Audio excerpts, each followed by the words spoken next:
competitiveness. Some guys out there playing through a lot, when it comes to even just physical pain that they're trying to grind through, trying to finish this thing off right. So feel for those guys. Want the guys that obviously are going to be coming back to remember this feeling, remember some of the feelings throughout the year, but we gotta keep building, continue to move forward. Thanks, folks. With that, we'll start with Chase here on the right. No, Mike, go ahead. Early in the fourth quarter, you had a 4th and 7 on Michigan's 34. You throw incomplete there. Was there strong consideration for kicking a field goal there, making 16-13, which maybe could have made a difference later? Yeah, you think about it. Felt like at the time, and obviously now we know that he can kick the one at the end. From that distance, just felt like we were on the fringe of really what the percentages were.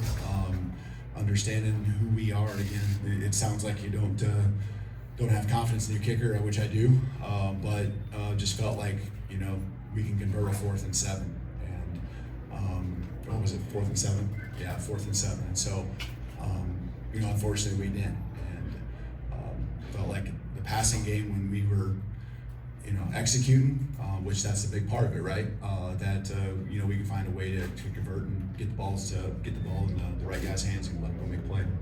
Go with Dick, stand on the right side. Kalen, decided to stick with Kalen even after that first quarter. What was that decision? How did you feel that?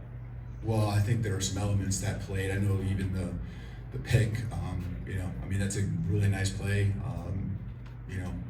You throw it maybe 2 inches out further, and it's a catch for us. And I'm not sure if we run out of bounds or what there, but they made a nice play. And you guys were there. You saw the elements on the snap. I mean, you gotta field it. You can't turn it over. They struggled, I think. Fortunately, they had the field position. Fortunately for them, they had the field position where they didn't have to really press until the rain kind of moved through. But that certainly did help us and kind of dug ourselves a rut. Had to play a little different style again. But hats off to our guys there just at the end of the first half of understanding, hey, just get one score, and then one score led to 2. Wish we could have just done something there. I think in the end of the third quarter, beginning of the fourth quarter, where we get maybe a field goal, get some points on the board, put the ball in the end zone. Stuck to the left side, Charlie. Kind of sticking on that, Coach. For clarity's sake, did you consider at all maybe making a change at quarterback? And if so, No, I didn't. I just felt like, there's things that he still did. We scored a field goal. With him using his legs, we went 95 plus yards in less than a minute. And so just that factor and what we needed with him and his mobility added to the run game, I felt like that was, the swap right there. So, the interception early, and you want a lot of those incompletions happened down at distances that weren't favorable, or backs to the wall and have to throw the ball at the end of the first half, at the end of the second here. So I know that gets away from you from the completion percentage, but I thought there was still a lot of good plays that he made too, and I saw, I guess, a fighter, the fight in his eyes, and as long as I see that, I want to hang in there with the guys that this program means a lot to. Go with Tony, stand on the left side. Hey, Kalen. Just given the lack of depth at receiver, you guys didn't really go to the running game as much. Was that just because they were stopping you, or what was the reason for you only had 12 carries by running back? Yeah, I think that they're one of the top 5 rushing defenses, and I know that there's personnel on both sides, both teams that were different maybe from what you would see in the regular season, both us and them. But I think there was certainly part of our game plan to where we felt we needed to spit the ball out and get the ball in the right guy's hands, and try to do that. And whether it was slipping or incomplete passes, some of those plays didn't get executed the way that you practiced them for the last 2-3 weeks. So there were some runs that I think Jam at the end of the game poured up in there at the end of the first half. I really thought he did a nice job getting us out from behind our end zone there. So he ran hard, and I think just having a little bit of a balance was important for us in this game, just because of kind of who they were and a little bit of what we felt we could do to attack them. Going to the far right, Matt. Kalen, do you think this season is successful? every time you're in the locker room and you have something like this, it's disappointing. But I think there's a lot of things that you take from it, and I know that the guys that hung in there that probably played their last game in the crimson and white, they wouldn't have had it any other way, as far as to show the grit, show the determination, to show the competitiveness. They stayed the course. There's a whole lot more. I just think that really goes into the last 12 months. People see what happens on a Saturday, but it's guys choosing to stay here, guys choosing to go from one week to the next. When you're on a little bit of a roller coaster through the middle of the season, and as long as we learn from it, then it can be a success moving forward. We're going to take all these things that happened. And there's some things that happened in the game today too that we got to learn from and make sure that those mistakes don't hurt us a year from now. I don't care if it's turnovers, penalties. It's everything. And so to me, it's a success if we move forward and we take advantage of the lessons, even though we don't want to learn those lessons sometimes, right? Because they're hard. We're going to learn from those lessons, move forward, and be better next year because of it. So, I told the guys that played the last game, how much I appreciate them. I know the teammates shared how much they appreciate them as well in the locker room. And, I know they're going to make us proud when they move on to the next level. And I promise them we're going to continue to make them proud with the fight and the standard of competitiveness that they instilled in this program here moving forward. Let's go to the second row on the left, starting with Mike. Was there an explanation given to you on the sideline of crashing something? I think just ran into someone on our team. I'm not sure who or what. We got two more questions, starting with Katie. You talked about how you showed some fight at the end of the first half and were able to kind of carry that momentum into halftime. Why do you think you weren't able to kind of keep it going for the end of the second half? There was the losses were the ones that hurt us. A sack, being behind the chains, that's what they thrive on, right? Their defense does a good job of thriving on being physical, forcing you down distances where you're behind the chains. And, when that happened, it's tough to overcome against a team that understands their identity, plays team football. We knew the game would get shrunk down. We needed to kind of knock out the first quarter, which you can't do because that's part of the game. And all of a sudden it takes on a different, game of its own because you're down 16-0. You're just fighting and scrapping and trying to give yourself a chance like we did at the very end. All right, last question, Colin. Hey, Kalen, kind of looking back, Jalen hasn't announced yet in terms of what it looks like, but looking back at your time with him, how have you seen him grow? How have you seen him kind of respond to being, I guess, the face of your first program here? Yeah, well, I think everyone would probably share the same feeling I have is that, the guy always speaks about the team. He always speaks about his teammates. It's not about him, and he leads that way every day, in our program. And, when you're the quarterback of any football team, the eyes are always on you, and especially when you're at Alabama, and you're going through some ups and downs once in a while in the course of the season. It takes on a heavy burden sometimes, and he's just steady. He stays the course, and I guess the fight in him, the ability to move forward. I thought that is something even in the midst of times when he maybe didn't make a play that he could have made or wanted to make, or even a mistake.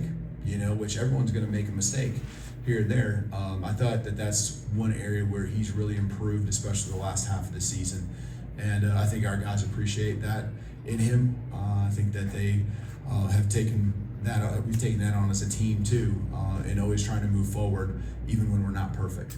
Thanks, Coach. You bet. Thanks. Roll time. For Alabama media.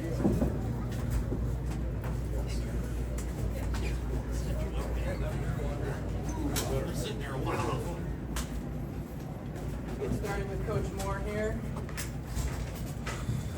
Left here, gentlemen. Coach, I know you don't like to deal with ifs and buts, but with the last field goal, if it wouldn't have given you a 2-score lead, would you have considered going for it on fourth down? We won. That's it. That's all I got. Thanks, Coach. Yeah. Middle, Aaron. Jordan Marshall, you were complimentary about him yesterday. How much what we saw today do you think is in his future?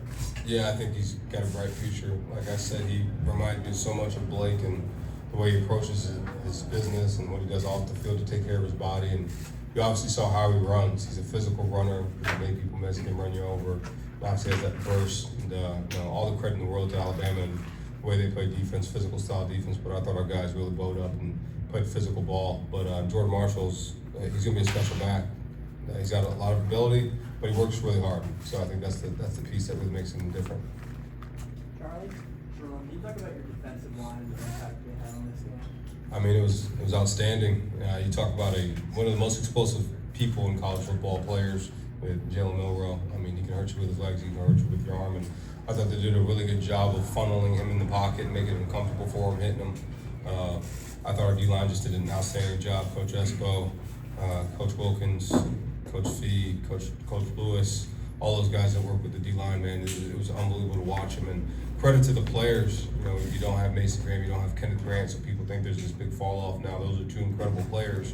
But our guys really take a lot of pride in being physical, and we wanted to do that all training, all this bowl camp, and we really did. Try to tune up the physicality and make sure we're fundamentally sound, and I thought those guys did a really good job. On your right, Austin, Sherrone, the way your team ended this season, what do you take away from that? How did that maybe change your perception of this season? Yeah, I mean, we just want to finish. We wanted, obviously, we want to win every game, and we didn't do that. So, took a lot of pride in after that last. We played Indiana, and then we had a bye week, and really honing in and recommitting to the things we need to get better at. And it's really the fundamentals, the little pieces. Doing those things really, really well, and those usually end up in those results. So, we refocused, we retooled, and I'm really proud of our staff and our players. Right here, Zach. On a similar note, how much of those 3 wins do to affirm the identity that you want to play with, gritty, physical play? Yeah, I mean, it was just happy we got those wins. Was excited to get those wins, to work to get those wins, and yeah, we want to be physical on defense and offense, but we want to be explosive on offense. So those are things that we got to work on in the offseason to make sure that we're more explosive, especially in the passing game. We had a great throw to Fred, by Davis. It was a great ball on that back at part of the end zone, so that was awesome to see. Yeah, but we want to be more explosive on offense, which we're gonna work to do that. But our defense played lights out. The end of the year, Northwestern I think holding the 6, Ohio holding the 10. These guys at 13. You talk about especially Ohio and these guys explosive offenses that can put up points on the scoreboard. I don't know what Ohio was, what their average game. I think it was in the 40s, and these guys were in the high 30s. So our defense played incredible these last 3 games, and big shout out to Coach Wink. Coach, it's been an up and down season. You ended the season with a victory today. Can you just reflect on how this season went and how you think it's going to go moving forward? Yeah, we talked about not losses, lessons. We had a lot of lessons throughout the year, and just learning from them. So we learned the things that we need to learn to ultimately end up on the plus side, and we did that in these last 3 games. And finishing on a strong note was huge for us, and it'll build great momentum going into the offseason. We feel like we got a bright future where we're recruiting, the guys we're bringing in, the guys we're keeping, to make sure that this, Michigan is the best version of Michigan it can be. And that's all we're worried about. We're gonna worry about when we get to winter workouts. That's the first cycle we got. We're gonna attack that as much as we can and get better there. And then we're going to spring, we'll go into summer, and we're going to fall camp, and then we'll, work to what that final piece will look like, after fall camp. So, but we're going to celebrate this one. We got a happy flight coming up, so we're going to celebrate this one. Right here, on the left. Coach, that was big boy football today. No quarter asked, no quarter taken.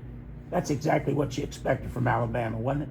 Yeah, oh yeah. It was. There was some hard hitting going on both sides. You can hear the pads popping. Our guys delivering hits, them delivering hits. 3-yard runs. Those dirty runs. Those aren't bad plays. So. Especially those are like body blows, and there's a lot of that on both sides of the ball and physicality. But I thought our guys, stepped up in the moments that they needed to. Our offense took a 5-minute drive to get down and get a field goal for Zavada, and our defense doing a good job holding them in the red zone was huge. So the physicality was there. We knew it would be that type of game, so we were ready for it. Charlie, obviously really sad seeing David Warren go down. Talk about that. How the game plan changed after that. Yeah, not sure exactly what the injury is. Lower body injury. We'll figure that out and get him right. But I feel, I was really proud of the way he carried himself and what he did in the game. took control of the offense, and he was really like that throughout the fall, throughout the bowl prep. And then Orji came in and handled it well.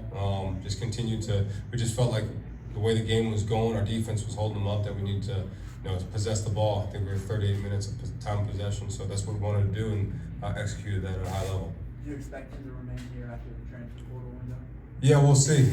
Like I said in my media availability, I think it was yesterday. It's leaning that way, but those are the conversations that we'll have to have. Sorry, I meant Alex. We'll see. Aaron? To win this game with the number of opt-outs you had, what do you think it says about the state of the program? We got a great culture. We got great kids, and it's not no one person wins a game. No one person, no two people. It's a team. This always will be a team sport, and if you look at it any different, then you got issues. And we're always going to look at it as a team sport and be the best team we can be, whoever's out on the field. All the way to your right. Coach, how surreal were those first 15 minutes? It's not often a team forces a succession of turnovers like that. Yeah, it was crazy. So we had a lot of presentations. Our staff did an excellent job presenting things throughout bowl camp, and we talked about +2, and Coach Morgan brought it being +2, and I think in that term we were +3. I was like, we're +3 right now. We got a chance to win this game. We're gonna go win this game now, and the coolest part of that was it started to rain, and the boys went crazy. It's like a party. I was like, what's going on? They just love that. They love stuff like that. They love diverse environments that people don't expect, but they enjoy that. And but it was awesome to watch our guys. We talked about being +2, and to get +3 right there was huge for us. Back middle, Brock. Coach, when Warren went down with the injury, they brought in Alex Orji. The offense kind of sputtered in the passing game.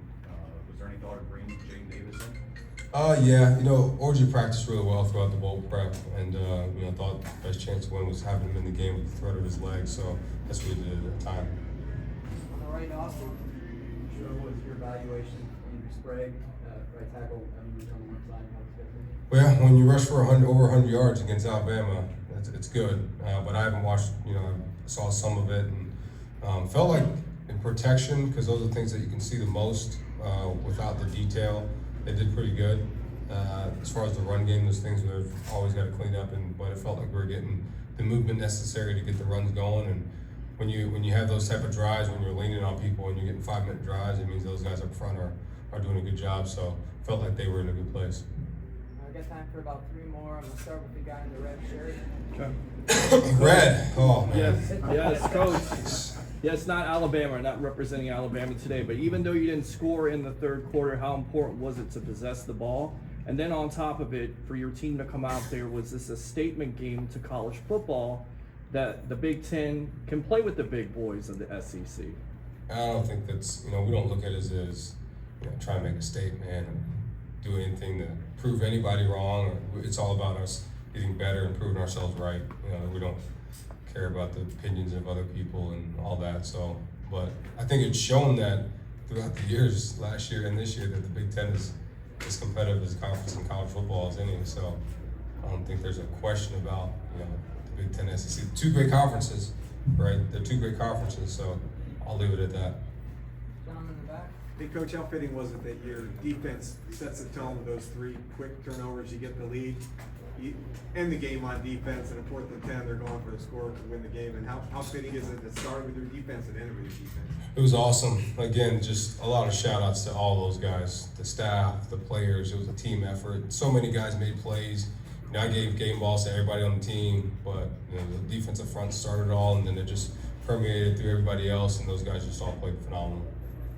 Last question, Zach. You mentioned the players getting excited about the rain, and you've been at Michigan for a while. How have you seen that grow, or what do you think is the key to a team embracing the adverse weather like that? When you live in Michigan, you go through every season. So snow, rain, sleet, it could happen in one day. So our guys just don't get bothered by anything. We just keep going. So it could be rain, it could be snow, it could be sleet, it could be whatever it is, sunshine, it could be super hot. So our guys don't really care about the weather or the conditions, and we just adjust to whatever it is, and just really proud of them. Thanks, everyone. Thank you. Happy New Year. Happy New Year. We got players in the